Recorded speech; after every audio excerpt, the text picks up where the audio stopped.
bienvenue dans Version Française. Je vous propose de partager le meilleur de la mode, du design, de la gastronomie, de l'artisanat, de la création et de l'art de vivre en version très originale et 100% française.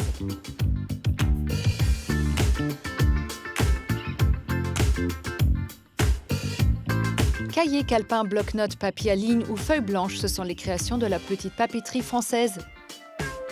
Poésie et collage sont les maîtres mots de Fred Le Chevalier. Cet artiste urbain vous guidera à travers de sa balade onirique. Exit Paris, on enjambe le périph' pour découvrir les bonnes adresses de Boulogne.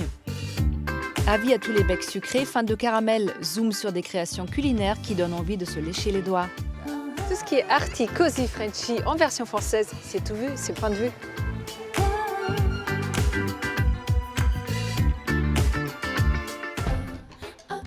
Rangez votre alambic fait maison et poussez la porte de la Beer Fabrique. Entouré de professionnels de la bulle maltais, vous pourrez créer et déguster votre propre bière. Amateurs et connaisseurs pourront venir jouer à l'apprenti brasseur seul ou en groupe et repartir avec sa création. Une idée à consommer sans modération. En plein cœur de Metz se trouve un ancien couvent carmélite. Ici, plus aucun chant religieux ne résonne, c'est désormais un centre culturel. Conférences sur le métal, pièces de théâtre pour enfants, concerts de pop acoustique, il y en a pour tous les goûts. De quoi transformer la visite culturelle avec mamie en expérience culturelle rock'n'roll. Girly et féministe, ce sont bien sûr les portraits de femmes de Pénélope Bagieux. Au travers de différents tomes de la série Culottée, l'auteur retrace différentes histoires de femmes qui, malgré la censure, le régime dictatorial ou les inégalités, ont pris leur destin en main. Des portraits touchants à destination des femmes comme des hommes, inspirants. Un tampon avec la tête de votre boss qui fait un clin d'œil ou un autre avec inscrit « Je ne peux pas, j'ai poney », pourquoi pas. Avec la tamponneuse, vous pourrez créer vos tampons personnalisés. Laissez libre cours à votre imagination et ajoutez un peu de fun en estampillant facture et contrat, enfin peut-être pas, mais en signature sur une carte postale, c'est sympa.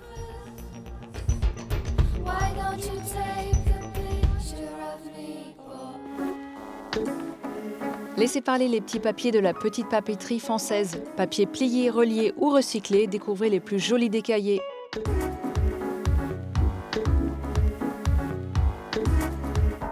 Que l'on y appose une pensée anodine, un dessin soigné ou un numéro de téléphone, le papier nous accompagne au quotidien. Loin d'être détrôné par l'arrivée de nouveaux outils numériques, il s'est redéfini par rapport à ses usages modernes. Et la mission de la petite papeterie française créée en 2012, c'est de faire du papier un incontournable, un outil moderne, beau et écologique. Aujourd'hui, le papier est devenu un art de vivre. Et c'est comme ça qu'on l'a conçu et c'est comme ça qu'on pense tous nos produits. Aujourd'hui, la papeterie, c'est un élément de décoration, c'est un accessoire de mode. Donc il faut qu'on puisse le penser de façon à ce qu'il soit complémentaire à ce qu'on porte, à ce sur quoi on pose, voilà. Entre les mains de Sylvie Bétard, le papier devient un véritable trésor. Cet ayatollah de l'écologie fond littéralement pour les papiers recyclés à base de déchets, d'olives, d'amandes, de cuir ou de houblon. Quand je découvre un nouveau papier, il faut que je puisse le toucher et le voir toute la journée, l'exposer, l'avoir sous les yeux, à la lumière des verrières de notre atelier. Tous ces papiers, en fait, on raconte une histoire et on essaye vraiment de mettre en avant ce papier plutôt qu'un graphisme. Si Sylvie s'était avant tout lancée dans la sélection de papeterie écologique et de qualité, très vite et à la demande des clients les plus assidus, il lui a fallu créer une ligne signée et portant l'identité de la maison. Chaque collection de la gamme de la petite papeterie française est designée par un designer différent. L'idée, c'est de choisir un designer qui corresponde à l'univers que j'ai envie de créer. Je vais proposer des produits, des fonctionnalités, puis on va rebondir sur un design, sur une gamme de couleurs, justement, sur des idées graphiques. Entre savoir-faire et engagement vert, la créatrice mise sur des valeurs très en vogue. Cette jeune amoureuse du papier s'est accoquinée d'une des plus vieilles manufactures de la ville de Paris, place secrète et discrète qui sévit depuis près d'un siècle le long du canal Saint-Martin. Atmosphère, atmosphère. On fait du Made in Paris justement pour être proche de la production et qu'il n'y ait pas trop de décalage entre la création et la production. Donc dans l'atelier, voilà, qui est notre atelier principal, qui est de GMAP, j'y passe beaucoup de temps pour pouvoir voir ce que les manufacturiers font et du coup tester des choses, revenir en arrière pour repartir sur autre chose. Et c'est vraiment ça qui est important dans la collaboration avec l'artisanat local. Quand on a commencé les premières productions de nos produits, j'ai expliqué à tout le monde que je voulais 0 déchet. Si on produit quelque chose, l'impact environnemental doit être le plus possible maîtrisé. Donc j'ai interdit à qui que ce soit parmi tous nos collaborateurs sur la production de jeter le papier. Évidemment, quand j'arrive dans l'atelier, on me dit « Ah non, regarde pas ça » et il faut que je regarde ce qui se passe dans la benne de récupération de papier pour voir si on est sûr de ne pas pouvoir récupérer même voilà, des petits bouts, des petites chutes. Souvent quand même, parce qu'on travaille avec des gens qui aiment leur métier et qui aiment le papier, évidemment ils vont me suivre et ils vont pouvoir garder ce papier, des fois même des semaines en plein Paris. Et le stockage coûte cher évidemment, mais ils savent qu'au bout d'un moment, l'idée d'un produit va émerger. La bataille de Sylvie semble presque être une lubie, tant la jeune créatrice est obstinée. Mais c'est tout à son honneur et on adore ses carnets en chute de papier. 0 déchet pour un max de raffinement. Avec des maisons comme celle-ci, le papier a encore de beaux jours devant lui.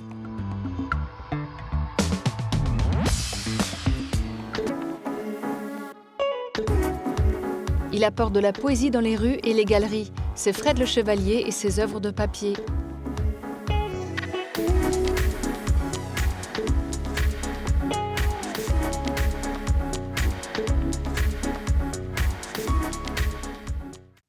Il était une fois Fred le Chevalier. Figure emblématique de la scène urbaine, les Parisiens croisent régulièrement ces personnages en noir et blanc, ombres joyeuses et fresques allégoriques qui enchantent leur quotidien.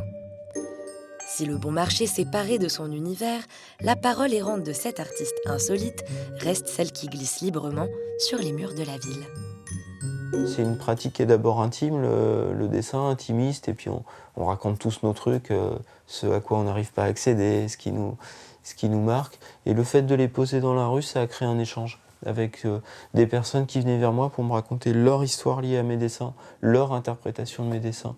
Et ça a créé quelque chose de beaucoup plus riche qu'un monologue un peu exhibitionniste.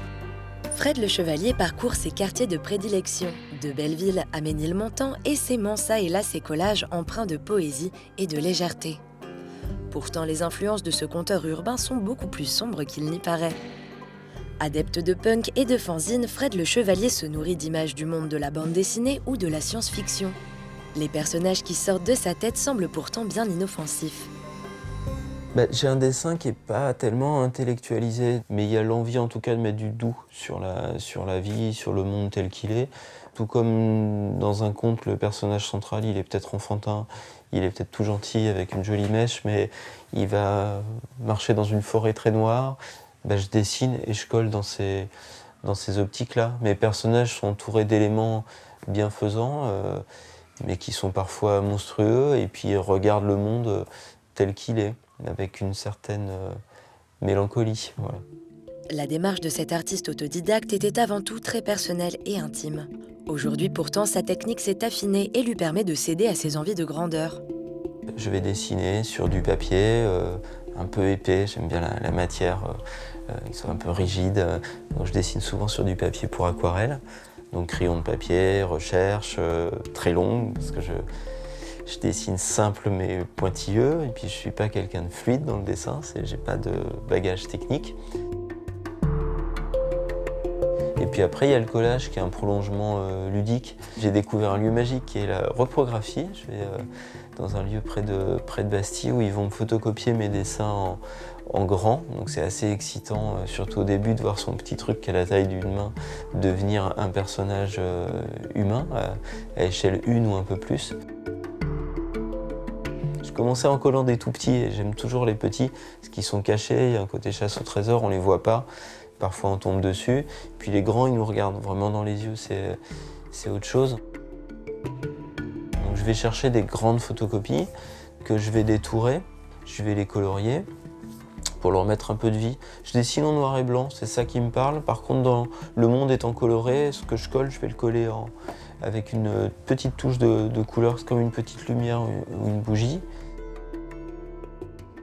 Il y a un côté bricolage et enfance, hein, parce que quand on est enfant, on découpe, on colle, on colorie, on escalade des murs parce que c'est rigolo. Il y a ce côté exploration. La ville, ça devient un terrain de jeu qu'on s'approprie et puis qu'on partage aussi. Dans la rue, les personnages de Fred le Chevalier ont une seconde vie indépendante de la volonté de leur créateur. Si je passe devant quelque chose qui est abîmé, je vais le réparer, oui, je vais prolonger sa vie. Ou les modifier, si j'ai une tête dans la main, qui a un personnage qui est décapité, je vais lui donner une autre tête. S'il est vraiment trop abîmé, je vais lui mettre quelqu'un à côté. Et celui qui est abîmé va être une espèce de décor, de vestige, de traces du passé qui accompagne l'autre. Dans ces quartiers, d'autres œuvres côtoient les personnages de papier de Fred le Chevalier. Le choix du mur est donc réfléchi en fonction du dialogue avec les éléments préexistants. J'essaye de préserver ce qui est de l'ordre de l'artistique ou de l'expression, et puis de jouer un petit peu avec l'environnement. Les gribouillages bienfaisants sont devenus de véritables œuvres d'art. Les fresques en noir et blanc flottent dans la ville mais s'exposent en galerie ou au bon marché. La notoriété de l'artiste ne met pourtant pas à mal son humilité, tant l'idée de partager son univers avec l'autre lui procure une part de bonheur.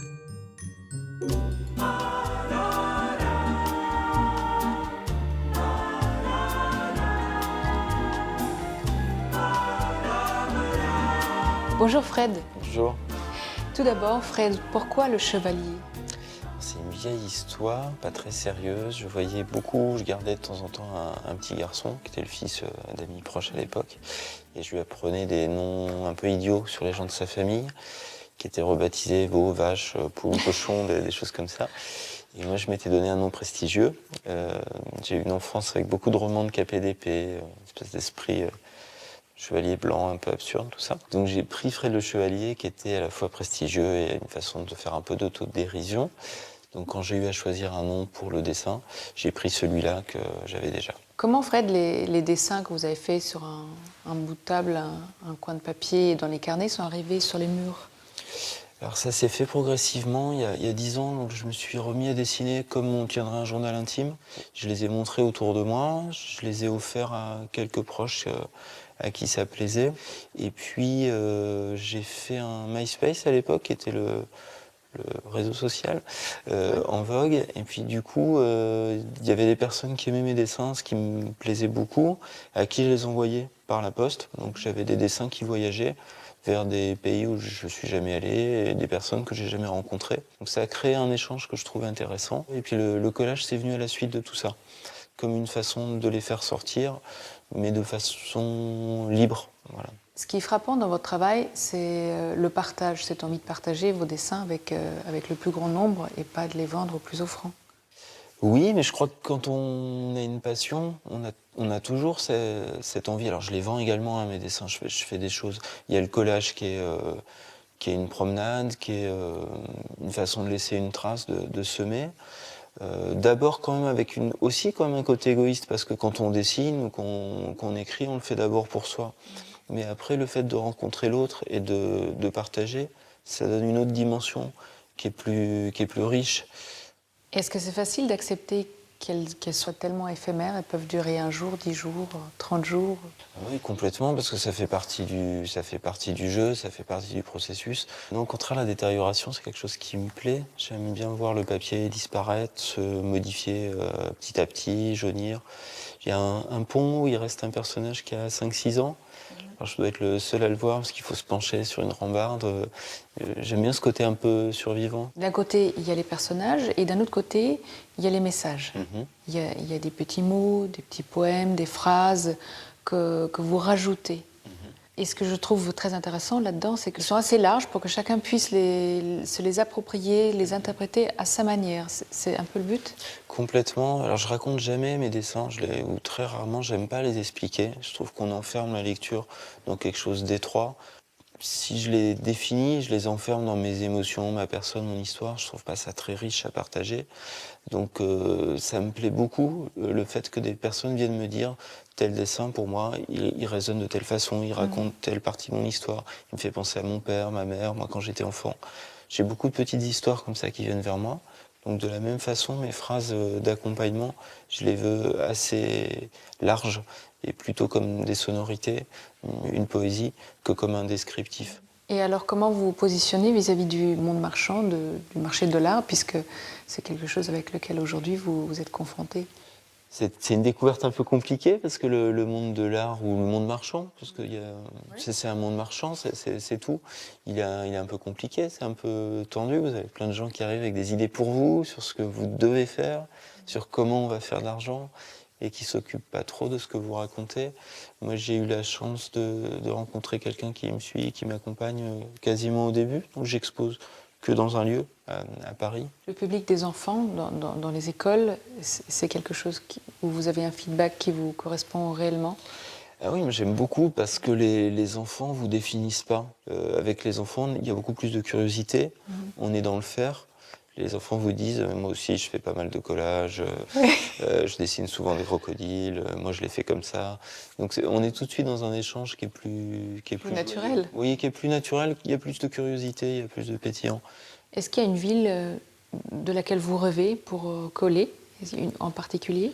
J'ai beaucoup aimé coller à Berlin, parce qu'il y avait beaucoup de murs. Mais après, chaque ville m'intéresse. Ce que j'aime dans une ville neuve, c'est que je vais retrouver le plaisir de la découverte, je vais me perdre, je vais chercher des murs, je ne sais pas où ils vont être. J'aime les villes, moi j'aime découvrir les villes en marchant aussi. Donc le collage, c'est une façon de justifier ou d'accompagner le trajet que je trouve intéressante. Merci beaucoup, Fred. C'est moi.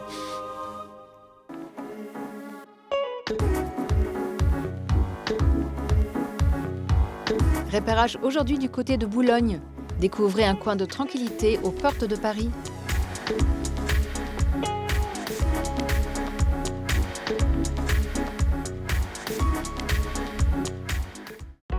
Repérage, c'est votre rubrique dénicheuse de bons plans. Cette semaine encore, on a couru, marché, rampé, arpenté, cheminé, exploré pour vous faire découvrir un nouveau coin branché. C'est dans l'ouest parisien, de l'autre côté du périph', que notre visite commence, sous la pluie. Boulogne-Billancourt, la ville la plus peuplée de l'Île-de-France après Paris. Autant dire que la concurrence est rude et que depuis quelques années, la commune est bien décidée à s'imposer comme un centre culturel incontournable. Et qui dit culture, dit musique. Paris avait sa philharmonie, Boulogne aura sa scène musicale. Un immense projet lancé par Patrick Devedjian, un bâtiment impressionnant qui trône fièrement sur l'île Seguin, ancien fief des usines Renault.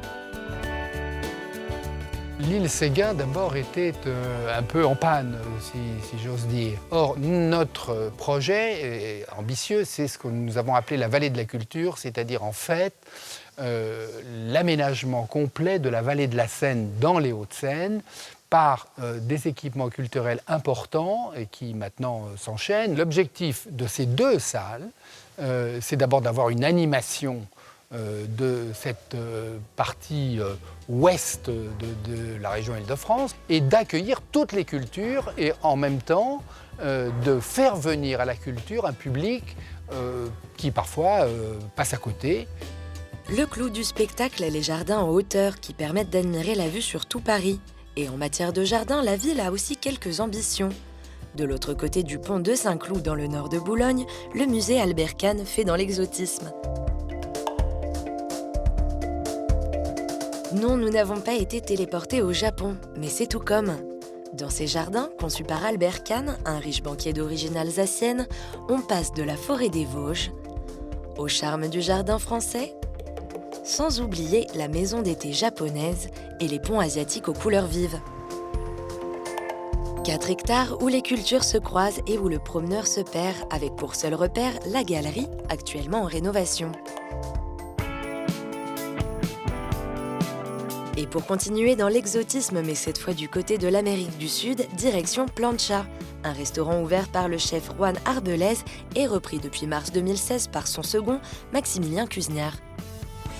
On est à Boulogne depuis 4 ans. Le restaurant a été créé avec Enrique Solano et Juan Arbelez. Aujourd'hui, c'est moi qui m'occupe de l'organisation du restaurant. Ici, le plat phare de la carte, c'est le ceviche, une spécialité à base de poisson cru que Maximilien revisite à sa sauce. Alors, vous pouvez rajouter un peu ce que vous voulez dans le ceviche, mais l'idée c'est de garder toujours une espèce de coordination avec le sucré et le salé. Hop! Et on finit par le petit filet d'huile d'olive. Les amateurs de street art pourront aussi admirer les murs de la salle, une ambiance qui rappelle les quartiers populaires des villes latino-américaines. L'idée, c'est pas que juste un type de personne vienne. Tout le monde peut venir. C'est pas comme chez l'enseigne américaine, mais c'est venez comme vous êtes et revenez surtout. C'est vraiment l'idée du restaurant. Alors avant de prendre un billet pour Mexico, pensez à aller faire un tour du côté de Boulogne-Billancourt.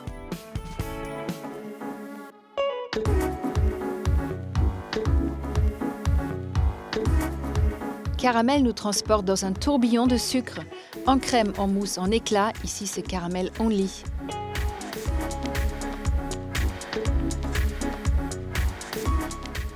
Vous aimez le caramel, vous risquez de fondre pour le concept de Nicolas Eilevin. En fait, j'aime pas le caramel. J'aime pas le caramel. J'aime pas le caramel. Bon, Nicolas est un peu farceur car son concept s'appelle justement Caramel avec un K, un projet dont le fil conducteur est le caramel. Séduit par la pâtisserie depuis sa tendre enfance, ce Normand de 31 ans est passé par la durée pendant environ 10 ans, dont 5 ans en tant que chef pâtissier international, avant d'avoir envie de se poser et de lancer sa propre idée. Je cherchais une idée pour pouvoir ouvrir ma pâtisserie à Paris et il fallait que je trouve un fil conducteur pour raconter mon histoire. Et donc ce fil conducteur, c'est le caramel. Voilà. Pour moi, c'était un peu une évidence parce que ça me suit depuis toute mon enfance. J'ai fait des concours de pièces montées, voilà, ça évoque énormément de souvenirs. Mais attention, l'idée c'est d'avoir un fil conducteur, pas de faire un monoproduit. J'avais très peur d'être affilié à le caramel, on vient manger du caramel. C'était pas vraiment l'idée. Je m'impose à en avoir par touche, un petit peu dans tous les desserts, mais pas que. Si vous prenez un chocolat chaud, chez nous, vous aurez le sucre du chocolat chaud qui sera caramélisé. Au final, ce qui aurait pu être un frein à la création, eh ben pour nous, c'est au contraire, parce que c'est un support pour créer énormément de choses. Par exemple, que diriez-vous d'une tarte au citron revisitée avec une touche de caramel à tartiner à la noisette? Voilà l'état d'esprit chez Caramel, c'est de l'inventivité et de la surprise. Il n'y a rien de si merveilleux que de couper un dessert et de se dire « Oh, je ne m'attendais pas à ça ». J'essaye vraiment de surprendre, soit par de la texture, soit par un goût. Si tu achètes un éclair comme partout, c'est dommage de se lever aussitôt, quoi. C'est bien dit, car oui, comme tous les pâtissiers qui se respectent, Nicolas et son équipe se lèvent aux aurores. Dans leur labo de Guyancourt, ils expérimentent, créent et réalisent des produits pour la boutique, à l'image de cette poire pochée au caramel. L'idée, c'est de créer une petite surprise, donc on va faire un cœur coulant. Donc la poire qui est bien caramélisée à cœur dans ce sirop, le cœur praliné pécan qui coule. Et on a cette pâte sucrée donc qui va apporter le croustillant avec les éclats de pécan ici. Et le crémeux caramel chocolat qui va apporter de l'onctuosité. Ça fait partie de l'ADN de Caramel. On essaye de jouer avec des textures, mais 3 pas plus. Ici cohabitent toutes sortes d'ateliers. Viennoiserie, chocolaterie, pâtisserie, emballage et bien sûr, le caramel sous toutes ses formes. Caramel mou, une crème au caramel, des cacahuètes salées, grillées et caramélisées. On a des caramels à tartiner à base de framboise, d'autres à base de fruits de la passion, un caramel à la noisette à l'intérieur, un cœur coulant de caramel avec de l'amande. Tout ça, c'est un vrai travail d'équipe. On discute beaucoup, on échange, on teste, jusqu'à temps que ça nous plaise. Et aujourd'hui, justement, la réflexion tourne autour de l'éclair. Détrôné par le succès du millefeuille, l'éclair, première version, doit être retravaillé pour trouver un nouveau souffle. Bon, les Caraboys, là. Comment on peut casser ce côté tradi de l'éclair? Tu vois, c'est ça qui est... Moi, je pense qu'il faut reprendre l'idée de l'opaline, tu vois, qu'on a déjà eue, et essayer de jouer avec la transparence de l'opaline, tu vois, pour distinguer ce qu'il y a à l'intérieur. Après, il faut voir si l'opaline tient dans le temps. C'est le seul point obscur, quoi. Ok. Bon, bah, on part là-dessus. On essaye, on fait des tests. Et voilà, une nouvelle formule est en route. Noisette, on essaye? Ouais. Moi, je pense qu'on peut en essayer plusieurs, les emmener en boutique et voir ce qu'ils en pensent aussi en boutique. Direction la boutique pour l'instant dégustation.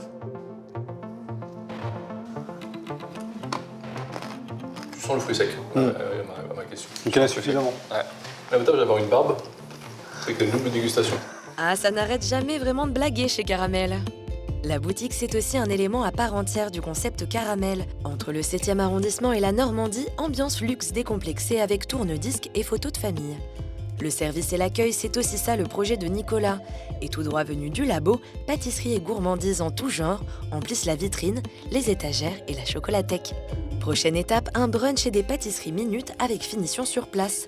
Au niveau du goût comme des formats de dégustation, Nicolas cherche à imposer sa patte. Et la suite, il la voit comment ?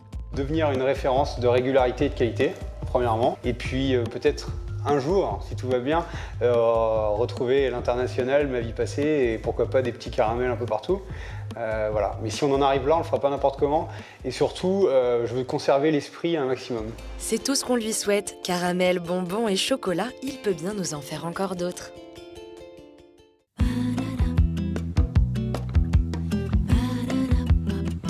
La version française est déjà finie, mais on se retrouve très vite avec Style. Bye!